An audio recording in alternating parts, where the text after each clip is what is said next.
Gonzalo de Larrán, Mariano Lasaigues, dos instituciones, diría yo, del pádel, que hoy tenemos la suerte de contar dentro de lo que es la organización del APT Padel Tour, uno director deportivo, el otro como director de eventos.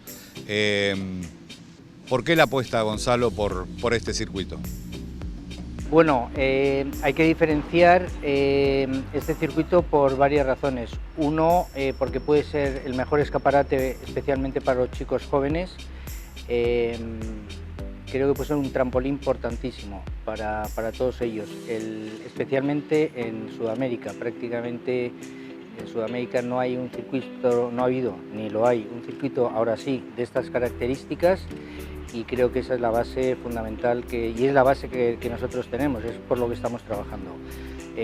Precisamente estamos los mayores para cuidar a los jóvenes. A los jóvenes, muy buena.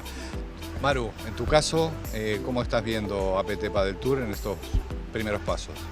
No, primero que hay un nivel de chicos realmente muy buenos.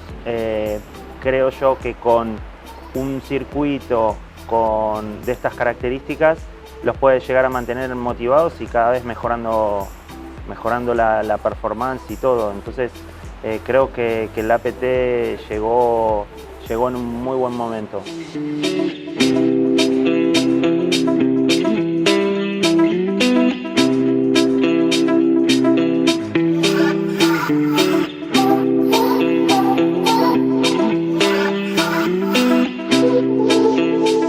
Bueno, Gonzalo, ¿cómo comienza la vinculación de Gonzalo de Larrán y el pádel?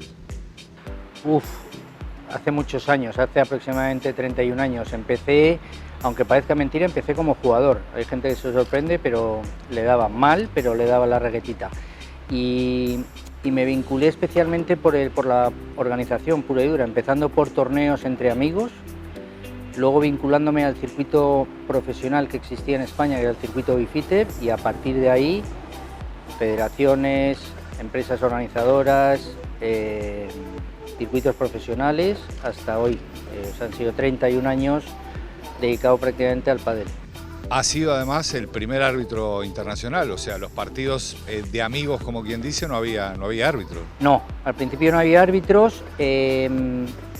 Me compré unos libros de reglamentos de tenis, me los empallé con un poquito de reglamento de pádel y empecé a arbitrar los primeros torneos. Hasta el año 96 no estuvo la primera promoción de árbitros en España, no sé en otros países, pero desde luego en España hasta el año 96 no hubo, arbitraba yo solo, prácticamente el 90-95% de los torneos. Después vino tu etapa en la Federación Española, donde ahí sí ya había torneos con figuras, como en el caso de Maru, que fueron llegando desde Argentina también. Sí, al principio los jugadores argentinos, que eran los mejores, a los que todos estábamos esperando ansiosamente en España que llegaran, que prácticamente venían en verano a jugar en el sur de España, en Bilbao algunas veces. A partir del circuito Padel Pro Tour ya empieza a llegar una oleada importante de jugadores y prácticamente los mejores jugadores argentinos se radicaron todos en España y fueron los que dominaron al principio todo el pádel mundial, porque en realidad el circuito Padel Pro Tour era el circuito mundial. ¿Tu primer mundial? ¿En qué faceta? ¿Organizador? ¿Juez árbitro? No, en el primer mundial, que fue en el año 92 en España, en Madrid y en Sevilla, fui el juez árbitro del torneo, del campeonato. ¿Y luego? Luego estuve en el Mundial del 94 en Mendoza, estuve en representación de la Federación Española junto con Julio Alegría y Juan Fontán, y en el año 96 estuve como director ya del Campeonato del Mundo. Luego en el Campeonato del Mundo de Francia también estuve y en el de México estuve también de director del campeonato, creo recordar que fue en el 2002. Sí. Luego ya me fui un poco desvinculando y he asistido en alguno, pero ya un poco como turista y como aficionado. Si bien el pádel comenzó por Corcuera en México, luego tuvo el furor que tuvo en Sudamérica, principalmente en Argentina, la evolución mayor ha sido sin lugar a dudas en España. ¿Cómo la has vivido tú y por qué se ha dado este boom del pádel en España? A ver, yo creo que en España el pádel nace como un deporte de clase mayoritariamente se jugaba en clubes muy selectos y se fue expandiendo poco a poco. Yo creo que todo se debe a la facilidad de la práctica de este deporte, ese es el éxito principalmente, y la gente fue demandando y empezaron a hacerse pistas municipales y empezó a hacerse pistas en colegios, etcétera, etcétera. Ese ha sido el gran boom.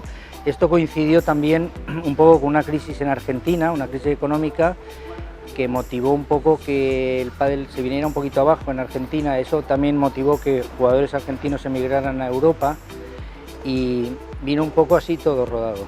Si tuviera memoria, hubiera escrito un libro. El problema es que tengo muy mala memoria porque anécdotas hay muchísimas, muchísimas. Anécdotas, gracias a Dios, casi todas buenas. No sé, es que en los torneos surgen muchas anécdotas con los jugadores, con los compañeros. Recuerdo una anécdota con mi gran compañero Óscar Solé, viajando a Argentina en un avión de Aerolíneas Argentinas, que a Óscar le tocó el asiento con el respaldo roto. Tuvo que hacerse 12 horas de viaje con el asiento roto. Y esto, aunque sea increíble, os voy a contar, al año siguiente le tocó el mismo asiento, la misma fila, el mismo número de asiento, y cuando entrábamos en el avión entrábamos muertos de risa esperando encontrarnos otra vez con el respaldo del asiento roto. Gracias a Dios Aerolíneas había ya en un año arreglado el asiento. Yo diferenciaría dos generaciones de jugadores, los jugadores que juegan con pala de madera, que era un deporte menos físico y más técnico, y ahí destaco al hermano de Mariano, Alex. Para mí, yo creo que ha sido el mejor jugador del mundo. Y después es muy difícil diferenciar porque existe la polémica quién es mejor, Fernando Verasteguín o Juan Martín Díaz. Yo por Juan Martín Díaz reconozco que tengo devoción, me parece el jugador más espectacular que ha dado el deporte del pádel. Fernando Verasteguín es un monstruo. O sea, para mí es el jugador probablemente más completo, no destaca mejor por nada, pero es el jugador más completo, a gran diferencia de todos los demás. Las mujeres me gustan todas. Me gustaba muchísimo María Silvela, me gustaba muchísimo Adriana Costaliola y ahora probablemente Alejandra Salazar sea la jugadora que más para mí más completa.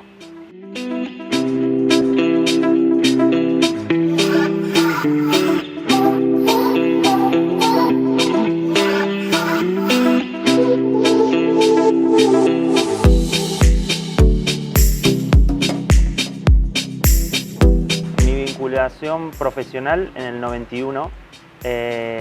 Vengo de tener un hermano que había empezado a ser profesional en el año 88. Yo jugaba al tenis en ese momento y bueno, seguía toda la carrera, sabía lo que era el pádel, iba a ver partidos y cuando dejé de jugar al tenis me puse a jugar al pádel y bueno, empecé a jugar en Argentina había un circuito Coca-Cola que era muy grande y bueno, me puse a jugar y ya en el primer año me hice profesional. Yo empecé jugando con Javier Ciro, que se murió. Nos conocíamos del club, nos conocíamos de entrenar al tenis y bueno, esa fue el comienzo. Jugábamos todas las qualis, la vida era meternos en un colectivo a viajar 20 horas a una provincia de Argentina y jugar y después cuando pego el salto lo pego con el Bebe Aguste.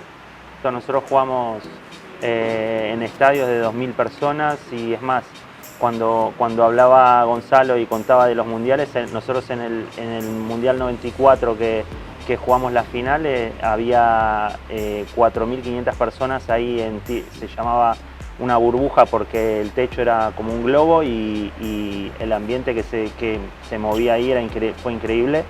Y sí, los montajes eran parecidos a los que tenemos ahora, con cartelería, con todo, con televisión. Y bueno, nosotros nos hacemos profesionales en Argentina antes que en España porque había apoyo de las marcas, empezó a haber buen dinero en el prize money. Y bueno, eso fue el año 91, 92 y 93 que fue increíble. La diferencia es que no basábamos mucho, es decir, el que basaba en potencia el juego era el que perdía porque era un juego más táctico, más de paciencia y más de pasar pelotas y contragolpear. Ahora creo que con estas paletas el escape es relativamente fácil. Los jugadores, si bien están mucho más entrenados físicamente, pero también tenés una forma de terminar el punto mucho más rápido. Creo que en ese momento una persona de 40 y pico de años se le hubiese complicado jugar porque era físico como de resistencia, era mucho pádel de resistencia. No me arrepiento porque se decidió con mi mujer una vuelta a Argentina y yo ya llevaba 10 años jugando en el pádel en España y bueno, ese retiro temprano que yo sentía que podía seguir jugando y estaba apto, fue lo que me dio de que conviva más con mi familia y bueno, eso creo que a la larga creo que fue una decisión totalmente acertada. Nosotros somos privilegiados en hacer lo que nos gusta porque a mí me gusta jugar al pádel y bueno, hago lo que me gusta y encima no tengo un jefe, no tengo un dueño, no tengo un tipo que me despierte a las 8 de la mañana para decirme tenés que ir a trabajar.